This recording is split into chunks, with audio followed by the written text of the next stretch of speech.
Hello and welcome to the Friedman Archives blog. Today I'm going to talk about two very important cameras, the Sony Alpha 7 III and the Sony Alpha 7R III. Now I've written books on both of these cameras. I get a lot of feedback from users and I know pretty much where all the confusion lies. So what I want to do is make two different videos. One talking about how the cameras are customized and the different ways to do it, because that will just make people's eyes glaze over. And also want to talk about all the different metering modes and all the different focusing modes, which again, people find confusing. I'll give you a hint right now. It wasn't designed for you to memorize every single feature. That's not what the engineers had in mind. What you should do is go over them all, learn what they do, and then just pick two. Use those two only. That way the camera doesn't get in your way. You're not out in the fields going, what does that feature do again? Which feature should I put on? Just use two. And I'll give you an example at the end of this video. The two cameras look nearly identical. The biggest difference, of course, is that the 7R III has 42 megapixels versus the 7 III's 24, and there's a couple different features. The 7R III has that pixel shifting feature, which is really pretty cool. What it does is it takes 4 different pictures, shifting the sensor 1 pixel in every direction, then it merges them. You don't get more resolution, but you do get more detail per pixel. That's great if you're making giant enlargements and looking at them from like 3 inches away. Also, there's some minor things. One has a PC sync connector and the other one doesn't. Now, if you're using the pixel shift features, it's something you ought to know about. When you're taking the 4 pictures, your subject must remain absolutely still, because if it doesn't, you're going to get interesting interference pattern that looks like this. Stuff that's good to know. So let's actually start with the customizations. There's a lot of different ways to customize this camera. The easiest and most straightforward is the ability to assign one function to a button. Let me show you that now. So here's how it's done. To reassign a button, you go to the menus. It's Camera 2 menu up here, and then the 8th screen. And then you have 3 different kinds of custom key. This is actually the function you use to reassign buttons. One is the buttons that take effect when you are shooting stills. The other one, custom key movies, takes effect when your exposure mode dial is set to movie. And the third one is when you're playing back images. Depending on the mode you're in, different buttons can do different things. Let's go to custom key for stills, and I'm going to show you how to assign the zoom function to the right arrow. It's not a function I normally recommend for stills, but it's a great feature for video. So go to custom key, and then you have 3 different screens, so 12 different buttons and dials are going to be reassigned. I want to reassign the right button, which is on screen 2. Here's the right button. Normally it says right now it's assigned to something else. And I'm going to scroll through and look for the word zoom. There it is. And I'm going to hit the center button right now. So right now, zoom is assigned to the right button. What does that do? How does that work? Well, let's say you're shooting a movie and you want a really smooth zoom, but you don't have one of those higher end power zoom lenses. You just have the kind that do this, and it's kind of jerky sometimes. Here's what the zoom function does. If I hit it once on the right, step number 1 with zoom, it doesn't work if you're shooting in RAW of any sort. So let's go change that right now. I have RAW plus JPEG assigned to C2. I'm just going to hit JPEG only. Great. Now, if I set the right button again, there we go, and then hold it, press it again and hold it, it gives a very smooth zooming in and out. And then you can focus if you want to. To zoom out, just hit the right button again and then left arrow. So a very smooth zooming. I don't normally recommend this for stills because what it usually does is just throw pixels away. But when you're shooting video, you're throwing pixels away anyway, because an HD frame or even a 4K frame has fewer pixels than the 24 megapixels that your camera has. This goes double for the A7R III, which has 42 megapixels. Now, I should point out that not all features can be found in the menus. Some of the best features of this camera are only obtainable if you assign them to a button first and then press that button. What kind of features are those, I hear you ask? 2 of my favorites are the bright monitoring feature, which I'll show you here. Custom key, and let's reassign the down button, which currently is not set.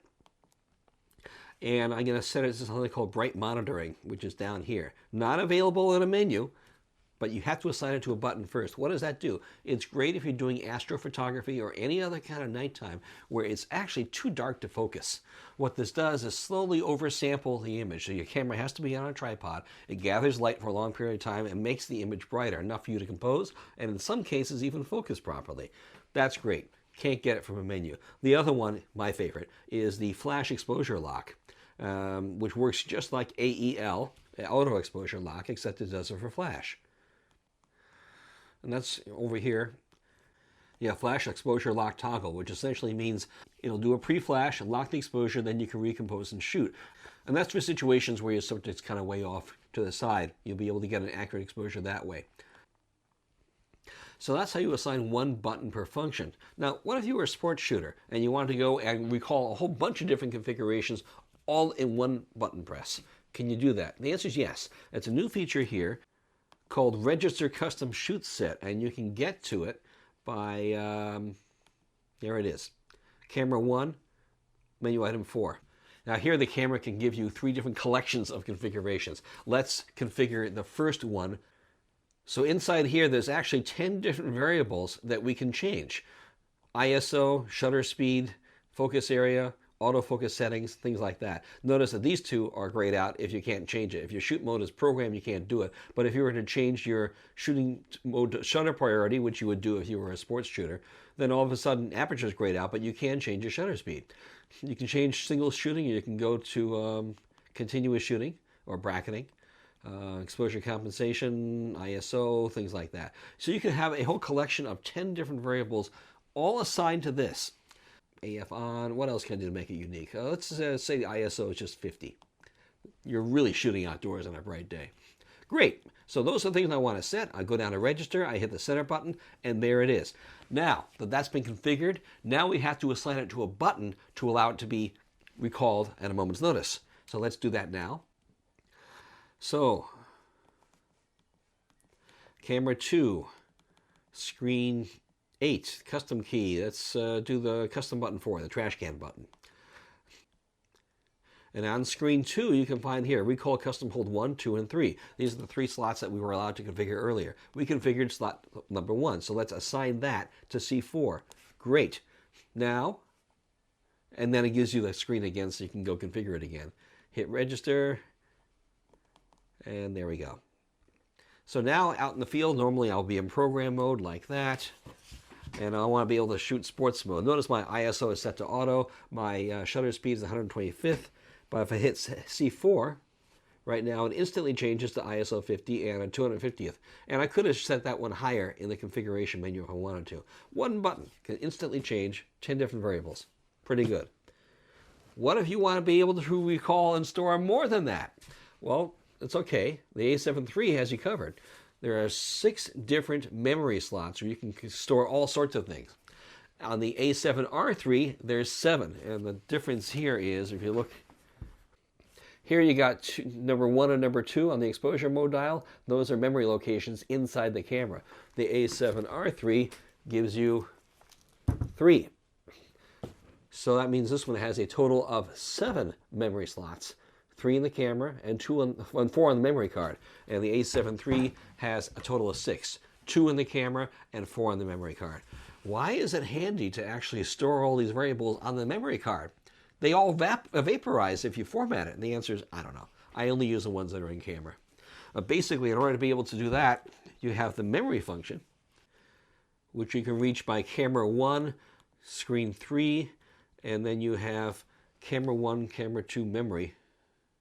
And what that does is it takes the camera's current configuration, all the things that you have set, and it says, are these all the things that you want stored into memory? And the answer is yes. So if the answer is yes, then you use the left and right buttons to choose, do you want them stored on the memory card, M1, M2, M3, or M4, or in the camera's memory, 1 or 2? I choose the camera's memory, so great. That one's registered in slot number 1. And then in the future, if I ever want to recall all those settings at once, I just move the exposure mode dial to number 1, and there it is.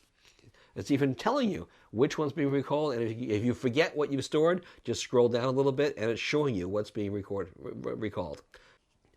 Not every camera function gets stored in these memory locations. Everything in the camera 1 menu and everything in the camera 2 menu, with a few exceptions, does. Things in the toolbox menu, for example, do not. So it's something to be aware of. In the books that I write, I talk about exactly what gets stored and what doesn't. One of my favorite things, if you scroll to the very, very bottom, there's a feature called Live View Display.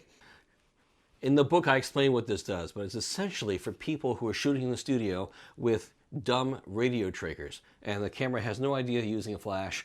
If it's showing you a preview of what the live view image is going to look like, it doesn't know the flashes are there, so it's going to show you a really black frame. So setting this one to off as part of your standard configuration for studio shooting is great, so be able to compose and see your model before you actually shoot.